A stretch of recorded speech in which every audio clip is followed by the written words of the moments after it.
Welcome to பென்ட்ரி study. நான் கார்த்திக் ராமச்சந்திரன் பேசுகிறேங்க. TNPSC group 4ஓட ஆல் டிக்கெட் ரிலீஸ் பண்ணிட்டாங்க. இப்போ எல்லாருக்கும் இருக்கிற கேள்வி கட் ஆஃப் என்னவா இருக்கும் அப்படின்னு சொல்லிட்டு நம்ம என்ன பண்ணுறவங்க ப்ரீவியஸ் இயர், அதாவது கடந்த ஆண்டு குரூப் 4 எக்ஸாமினேஷன் நடந்தது, அதுக்கான கவுன்சிலிங் எல்லாமே நடத்துனாங்க இல்லையா. அதுக்கப்புறம் டிஎன்பிஎஸ்சி என்ன பண்ணாங்க, அவங்களோட வெப்சைட்லேயே அஃபிஷியல் கட் ஆஃப், அதாவது குரூப் 4 அண்ட் விஏஓக்கு எவ்வளோ கட் ஆஃப் வரைக்கும் வேலை கிடச்சிருக்கு அப்படிங்கிற டீட்டெயிலாக அவங்க கொடுத்துருந்தாங்க. சரிங்களா, அதை தான் நம்ம எடுத்து நமக்கு தேவைப்படுற மாதிரி நம்ம ரீஅரேஞ்ச் பண்ணியிருக்கோம். சரிங்களா, இப்போ முதல்ல ஃபஸ்ட்டு எல்லாருக்கும் இருக்கிற கேள்வி தான், இப்போ வந்து குரூப் 4ல் எவ்வளோ மார்க் எடுத்தால் பாஸு, அவ்வளோ மார்க் எடுத்தால் பாஸு அப்படிங்கிறத தாண்டி ஃபஸ்ட்டு மார்க்கு என்னவாக இருந்திருக்கும், இப்போ மொத்தம் எவ்வளோ கொஷின்ஸ் போட்டிருப்பார் அந்த ஃபஸ்ட்டு மார்க் எடுத்தவர் அப்படின்றது எல்லாருக்கிட்டையும் இருந்திருக்கும். இப்போ அதுக்கான விடை தான் இங்கே 2018 நான் காமிச்சிருக்கேன். 2019 மட்டும் விட்டுருங்க, ஏன்னா அது உங்களுக்கு தெரியும், அதை அவங்க மால் ப்ராக்டிஸ் பண்ணிட்டாங்க அப்படின்னு சொல்லிட்டு. நீங்கள் வந்து இதை மட்டும் பாருங்கள். 2022 2018 பார்த்தீங்கன்னா 183 கொஸ்டின், 187 கொஸ்டின். இதுதான் வந்து ஃபஸ்ட்டு மார்க் வந்து எவ்வளோ வந்து கொஸ்டின் போட்டிருக்காங்க அப்படின்னு சொல்லிட்டு நான் இன்ட்ரோடக்ஷன் கிளாஸ்லேயே தெளிவாக சொல்லியிருப்பேன். ஏங்க, டிஎன்பிஎஸ்சியை பொறுத்த வரைக்கும் அவங்க நிறைய ஸ்டாண்டர்ட்ஸ் வச்சுருக்காங்க. ஃபஸ்ட்டு ஒன் வந்து SSC, HSC, diploma, degree, PG degree. சரிங்களா, இது மாதிரி ஒரு 5 ஸ்டாண்டர்ட் வச்சுருக்காங்க.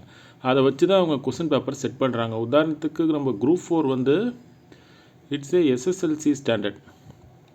இதே வந்து குரூப் 1 குரூப் 2லாம் டிகிரி ஸ்டாண்டர்ட். இதை தாண்டியும் நிறையா ஸ்டாண்டர்ட்ஸ் இருக்குது. பட் வந்து அது ஸ்பெசிஃபிக்காக இருக்கிற ஜாப்ஸ்க்கு தான் அது வரும், இந்த HSC standard, diploma standard, PG standard அப்படின்னு சொல்லிட்டு தான்.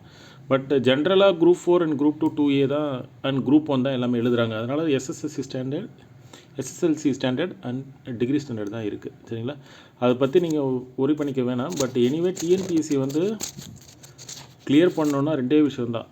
ஒன்று வந்து school book followed by previous year question. அது உங்களுக்கு தெரியும், நம்ம ப்ரீவியஸ் இயர் கொஸ்டின் கம்பேரிஷன் தந்துக்கிட்டு தான் இருக்கும். அது பார்த்திங்கன்னா ஆப்டிடியூடு டாபிக் வைஸ் 2020 2024 வரைக்கும் டிஎன்பிஎஸ்சியால் கொடுத்துருக்கப்பட்ட syllabus wise topic wise area and volume, LCM, time work, simple interest, compound interest, ratio and proportion, reasoning, simplification, percentage, miscellaneous அப்படின்னு சொல்லிட்டு. மிஸ்லினியஸ்னால் ஒன்றும் கிடையாது, அதாவது டிஎன்பிஎஸ்சி கொடுத்துருக்கப்பட்ட டாபிக்ஸை தாண்டியும் சில கொஸ்டின்ஸ் கேட்குறாங்க. இந்த profit loss, mean median mode range, ப்ராபபிலிட்டிலேருந்து கொஸ்டின்ஸ் கண்டினியூஸாக வந்துட்டுருக்கு. அது மாதிரி கொஸ்டின்ஸ்லாம் நம்ம தொகுத்துருக்கோம். அதே மாதிரி பொது தமிழும் நம்ம டாபிக் வைஸ் பிரித்து வச்சுருக்கோம். 2012 2024 வரைக்கும். இது வந்து தமிழறிஞர்களும், இது வந்து இலக்கியம், இது வந்து இலக்கணம். சரிங்களா, இது இப்படி தான் பிரித்து வச்சுருக்கோம் பகுதியாக. இலக்கணம், இலக்கியம், தமிழறிஞர்களும், தகுதி தேர்வும் நம்ம காமிச்சிருக்கோம். ஏன்னா தகுதி தேர்வு ஒன்றும் கிடையாது, இலக்கண பகுதி தான் அங்கே இருக்குது. அதே மாதிரி இப்போ சமீபத்தில் ரிலீஸ் பண்ண குரூப் 2A மெயின்ஸ் சிலபஸ் பார்த்திங்கன்னா என்னது, பகுதி ஆ இலக்கணம் தான் அங்கே கொடுத்துருக்காங்க அவங்க. ஸோ இலக்கணம் வந்து நீங்கள் தரவாக இருக்கணும். இலக்கணம் தரவாக இருக்கணும்னா இந்த 1436 கொஸ்டினோடு பார்த்தா போதாது, தகுதி தேர்வில் கேட்கக்கூடிய இலக்கண கொஸ்டின்ஸு நம்ம கிளியராக இருக்கணும். அப்போ தான் அங்கே மார்க் கிடைக்கும். சரிங்களா, ஏன்னா இப்போ இது ஜென்ரல் ஸ்டடீஸ்க்கான ப்ரீவியஸ் இயர் கொஸ்டின். ஏன் நான் சொல்ல வரேன்னா, டிஎன்பிஎஸ்சியை பொறுத்த வரைக்கும் இப்போ காம்படிஷன் ரொம்ப சிவியர் ஆகிடுச்சு. அது நீங்கள் இந்த கட் ஆஃபை பார்த்தாலே உங்களுக்கு தெரியும். இந்த பாருங்கள், ஜென்ரல் பிசியில் ஜென்ரல் தமிழ், உமன் பிஎஸ்டி எல்லாத்துக்குமே சேம் இருக்குது பாருங்கள். அதே தான் எல்லாத்துலேயும் பிரதிபலிக்குது. எம்பிசிலையும், பிசிஎம்லேயும், எஸ்சிலையும், எஸ்சிஏலையும், எஸ்டிலையும், அதாவது ஒரே மார்க்கு தான். பிஎஸ்டிஎம் இருந்தாலும் ஒன்று தான், பிஎஸ்டிஎம் இல்லைனாலும் ஒன்றுன்ற மாதிரி ஆகிடுச்சு. ஏன்னா இப்போ காம்படிஷன் ரொம்ப ரொம்ப ஹெவி ஆகிடுச்சு. நம்ம டிஎன்பிஎஸ்சியை நோக்கி எல்லோரும் எழுத ஆரம்பிச்சிட்டாங்க. இப்போ ஒரு ஃபேமிலியில் கண்டிப்பாக ஒரு 50% பீப்புளாவது எழுதுகிறாங்க. அதாவது நான் ஃபேமிலியில் என்ன சொல்கிறேன், அப்பா அம்மா பையன் பொண்ணு அப்படி இல்லை, அவங்க சித்தப்பா அத்தை அப்படி இருக்காங்களோ ஒரு ஃபேமிலியில். அதில் 50% people they are targeting TNPSC. ஏன்னா உங்களுக்கு தெரியும், 7th பே கமிஷனில் நல்ல ஹைக் கொடுத்தாங்க சேல்ரி. அடுத்த பே கமிஷன் இன்னும் ஒரு 2 இல்லைனா 3 வருஷத்தில் வந்துடும். ஸோ அப்போ நீங்கள் இப்போதைக்கு விஏஓவே ஒரு 2 வருஷம் கழிச்சு ஒரு salary will be 45+ plus extra benefits அதெல்லாம் இருக்கிறதுனால அவங்க டிஎன்பிஎஸ்சியை நோக்கி வராங்க, due to lack of job security in private sector. அதனால் நீங்கள் படிங்க, ப்ரிப்பேர் பண்ணுங்கள். டிஎன்பிஎஸ்சியை பொறுத்த வரைக்கும் இதில் ரொம்ப கிளியராக இருங்க. Previous year question and school book அது மட்டுமே போதும்.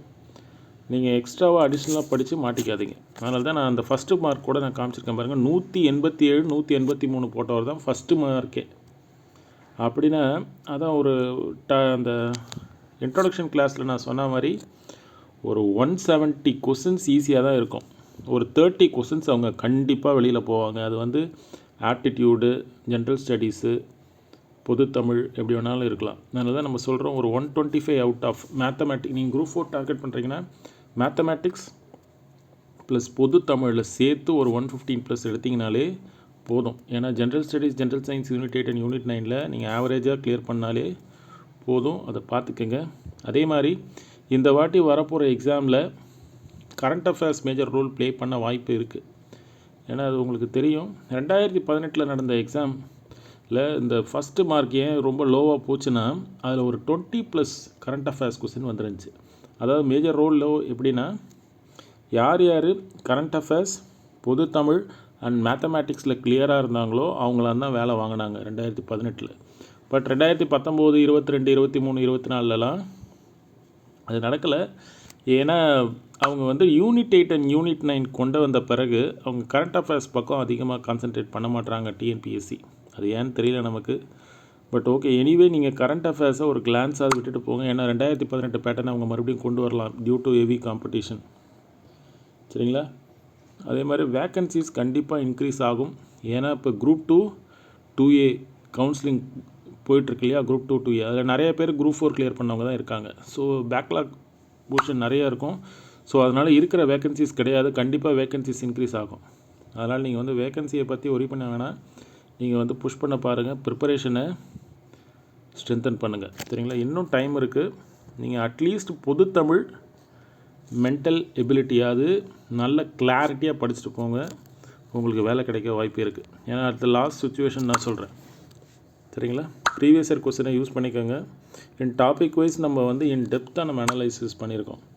இப்போ வந்து இந்த அறநூல்கள்னு போட்டு 144 இருக்காது. அதுக்குள்ளே இருக்க சின்ன சின்ன டாபிக்ஸும் நம்ம இது பண்ணியிருக்கோம். கம்பராமாயணம் மட்டும் 86 இல்லை, ராவண காவியம்னு இப்போ ஒன்று ஆட் பண்ணியிருக்காங்க. அதையும் நம்ம கொண்டு வந்திருக்கோம். சரியா? சமய முன்னோடிகள்லாம் எடுத்து இண்டிவிஜுவலாக ஒவ்வொருத்தருக்கு கீழே என்னென்ன கொஸ்டின் வந்திருக்குன்றது நம்ம டெப்த் அனாலிசிஸ் பண்ணியிருக்கோம். அதெல்லாம் நீங்கள் யூஸ் பண்ணிக்கோங்க.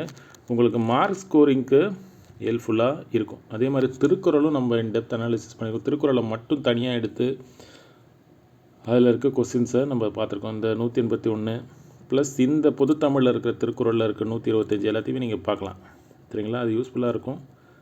ஓகே, எனிவே நீங்கள் கோ த்ரூ பண்ணுங்கள். யார் யாருக்கு ப்ரீவியஸ் இயர் கொஸ்டின் வேணுமோ எனக்கு வந்து வாட்ஸ்அப்பில் மெசேஜ் பண்ணுங்கள். சரியா? We will meet in next class. Thank you.